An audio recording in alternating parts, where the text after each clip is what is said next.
ஹரே கிருஷ்ணா. நேற்றுக்கு நம்ம பார்த்தோம் மதுராலேருந்து அந்த பழக்காரி புலின்வாசி, அதாவது ட்ரைபல் லேடி, அந்த பாட்டி பழத்தை எடுத்துட்டு பிருந்தாவனத்துக்கு கோகுலத்துல ஒரு ஒரு தெருவா போய் கூவி வித்துன்னு இருக்கா. எங்க விற்கிறது, ஒருத்தருமே வாங்கல, ஒருத்தரும் அவளை சீண்டி கூட பார்க்கல.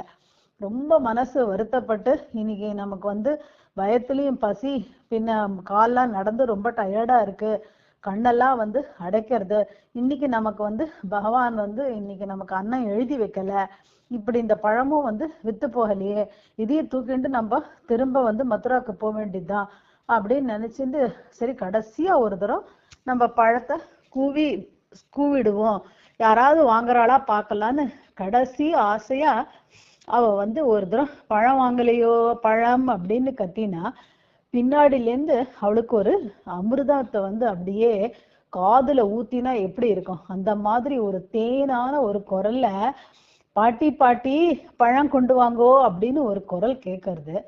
அவளுக்கு ரொம்ப சந்தோஷமா இருக்கு. அதாவது அந்த புலன்கள்லாம் அவளுக்கு ஒரு புலகாங்கிதம்னு சொல்லுவாளே, அந்த மாதிரி உடம்பெல்லாம் அப்படியே சிலிர்த்து போயிடுச்சு அந்த குரல் கேட்டு.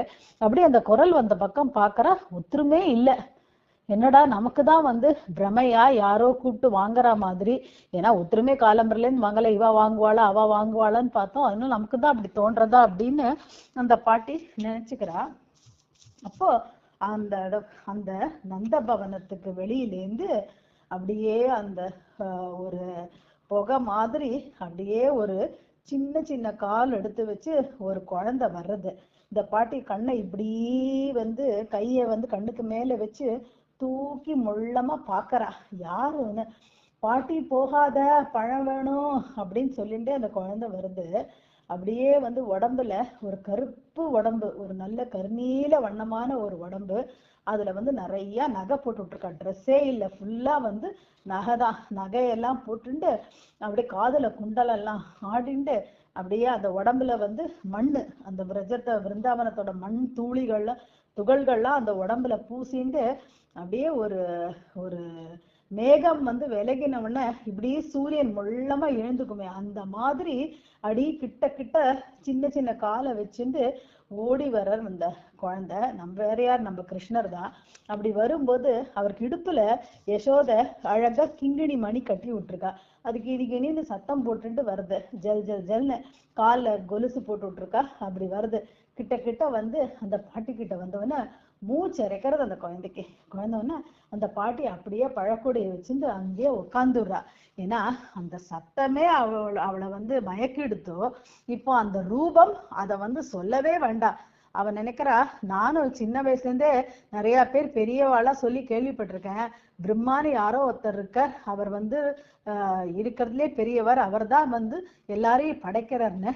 அந்த பிரம்மா தனக்கு தெரிஞ்ச எல்லா கலைகளையும் ஒன்னா சேர்த்து அவர் ரொம்ப ஒரு கவனத்தோட ஒரு அழகுமயமான ஒரு ஒரு உருவத்தை படைச்சார் அப்படின்னாக்க அது இந்த குழந்தையாதான் இருக்கும் போல இருக்கே, அப்ப இது நிஜமாவே பிரம்மா இருக்கார் அப்படின்னு அவன் நினைக்கிறாளாம். இந்த மாதிரி அழக இது வரைக்கும் நான் பார்த்தது என்ன, பார்க்கறது வேற விஷயம், அந்த அழக அவ அனுபவிக்கிற ஒரு ஃபீலிங் வருது. ஐயோ, இந்த அழக நம்ம எப்படி நம்ம அனுபவிக்கணும் இன்னும் அனுபவிக்கணுங்கிற ஆசை வர்றதே தவிர அதை தாங்கவும் முடியல. கொஞ்ச நேரம் பார்த்தாலே அவளுக்கு உடம்புல பலவிதமான ஒரு உணர்ச்சிகள் வந்துட்டே இருக்கான்.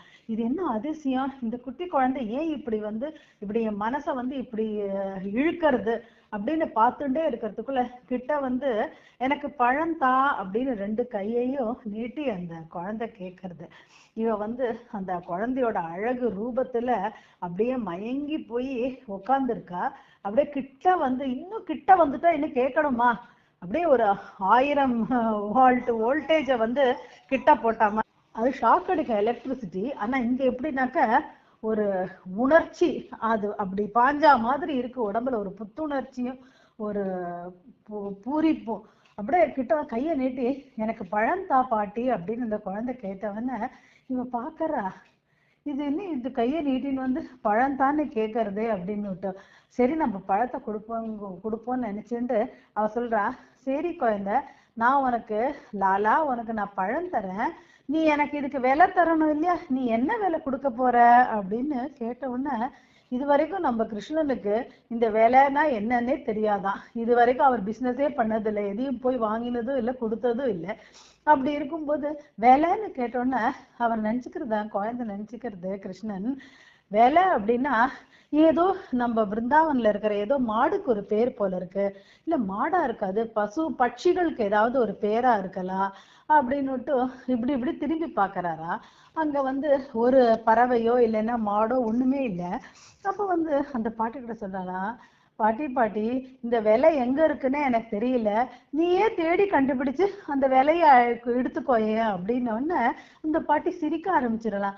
ஐயோ இந்த குழந்தைக்கு விலை அப்படின்னா என்னன்னே தெரியலையே, விலைன்னா ஏதோ ஒரு பறவை பட்சின்னு நினைச்சுட்டு இருக்கு பாரு அப்படின்னுட்டு அதை ரசிச்சுட்டே இந்த பாட்டி சொல்லலாம், இல்லடா கண்ணா, விலை அப்படின்னா நான் உனக்கு ஒரு சாமான் தரேன் இல்லையா, அப்ப நீ எனக்கு ஏதாவது தரணும், அதுதான் விலை அப்படின்னோடனே அப்படியா, ஆனா எங்க அம்மா தினம் எனக்கு ரொட்டி தரா, எங்க அம்மா எனக்கு வெண்ணெய் தரா, அப்புறம் எங்க அம்மா எனக்கு தயிர் தரா, பால் தரா, நிறைய தராளே, ஆனா எங்க அம்மா ஒண்ணுமே அதுக்கு திரும்பி கேட்கறது இல்லையே, நீ மட்டும் கேட்கறியே, எங்க அம்மா அதுக்கெல்லாம் விலை கேட்கறது இல்லையேன்னு இந்த மாதிரி இத்தினூண்டு குழந்தை இதுக்கு எவ்வளவு புத்திசாலித்தனம் பாரு அப்படின்னு அப்படியே அசந்து போய் பார்த்துட்டு இருக்கேன். சொல்றாலாம், உங்க அம்மாக்கெல்லாம் நீ விலை தர வேண்டாம், அம்மா எல்லாம் விலை கேட்க மாட்டா, நீ நீ இந்த மாதிரி எங்களை மாதிரி நாங்கெல்லாம் விற்கிறோம் இல்லையா, நான் இந்த மாதிரி பழம் வாங்கிக்கிறியான்னு கேட்டுட்டே தானே வரேன், உங்க அம்மா இந்த மாதிரி வெண்ணெய் வாங்கிக்கிறியான்னு கேட்கிறா, அம்மாக்கெல்லாம் தர வேண்டாம்ன உடனே அப்ப இந்த கிருஷ்ணன் சொல்றதா, அப்ப நான் அம்மாக்கு தர வேண்டாம், நீ என்னோட அம்மாவா மாறிடேன், அப்ப நான் உனக்கும் தர வேண்டாமே, நீ எனக்கு பழத்தை கூட அப்படின்னு உடனே அவளுக்கு அப்படியே என்ன பரவசத்தின் உச்சக்கட்டம் போலே அதை அனுபவிக்க ஆரம்பிச்சுட்டா. என்னடா அது, இது வரைக்கும் நமக்கு அவள் கல்யாணமே ஆல, நம்ம ஒரு தாயாகிற பாக்கியமும் கிடைக்கல, ஆனா தாய்னா அதுவும் இப்படியாப்பட்ட ஒரு தாய்க்கா, அதுவும் நந்தகோபனோட குமரன் அந்த குழந்தை, இந்த குழந்தைக்கு நான் நந்தராஜனுடைய குழந்தை, பிற்காலத்து நந்தராஜன் ஆக போறவர், இவருக்கு நான் அம்மாவை ஆக முடியுமா, இத நான் மட்டும் நீ என் குழந்தைன்னு மடியில உட்காந்து சொல்றதை யாராவது பார்த்தா இந்த மாதிரி ஒரு அன்டச்சபிள் லேடி குழந்தைய தொட்டாளேன்னு என்ன உண்டு இல்லைன்னு ஆக்கிட மாட்டாளோ, இந்த குழந்தை இப்படி சொல்றதே அப்படின்னு அதை சொன்னதே அவளுக்கு மனசுல அப்படி ஒரு தாய்மை உணர்ச்சி அப்படி வர ஆரம்பிச்சுட்டான். அதுக்கப்புறம் அவ சொல்றாளாம், திருப்பி சொல்றாளா, இல்லடா நீ ஏதாவது கொண்டு கொடுத்தா நான் உனக்கு தரேன் அப்படிங்கிறேன். ஏன்னா அவளுக்கு திரும்ப திரும்ப இந்த கிருஷ்ணன்ட்ட பேசிட்டே இருக்கணும், திரும்ப திரும்ப இவர் குரலை கேட்கணும் அப்படிங்கிறதுக்காக கான்வர்சேஷனை வளர்க்கறலாம். அப்புறம் நம்ம கிருஷ்ணன் என்ன பண்ணான்னு தெரியுமா, நாளைக்கு நம்ம பார்க்கலாமே. ஹரே கிருஷ்ணா கிருஷ்ண கிருஷ்ணா ஹரே ஹரே, ஹரே ராம ராம ராம ஹரே ஹரே.